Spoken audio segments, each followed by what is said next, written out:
আসসালামু আলাইকুম গাইস, আশা করি সবাই অনেক ভালো আছেন। আর গাইস আজকের ব্লগে আমি যাব হচ্ছে ডাক্তারের কাছে। তো তার আগে আপনাদেরকে একটা জিনিস দেখাই। আমার মামায় দেখেন সকাল সকাল উঠা গাছ কাটা শুরু করে দিয়েছে, কি স্টাইল করে দেখেন গাছ কাটতেছে।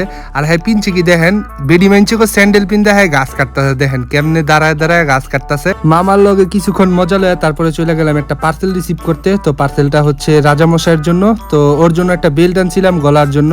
তো আগের বারের মতো সেম কালারেরই বেল্ট দিছে। আর তো ফাইনালি আমি রেডি হয়ে রওনা দিয়ে দিলাম। তো যাওয়ার সময় মনে করেন ছাপরি বাইকের লগে আবার দেখা হয়ে গেছে। তো ছাপরি বাইকের বিদায় জানাই দিয়া আমি চলে গেলাম হচ্ছে নারায়ণগঞ্জের ঘাটে। তো সেখানে কিছুক্ষণ হাওয়া বাতাস খেয়ে ডাক্তার দেখায় চলে গেলাম হচ্ছে ফাস্টফুডের দোকানে। তো প্রতিবারের মতো এবারও দেখাইতে ভুলে গেছি, খাওয়া দাওয়ার পর দেখাইতে। তারপরে ধুলাবালি যুক্ত বিখ্যাত হালিম খেয়ে চলে গেলাম হচ্ছে ছোলা বুটের দোকানে। এই মামার ছোলা বুটটা অনেক মজাদার ছিল, খেতে অনেক মজা ছিল।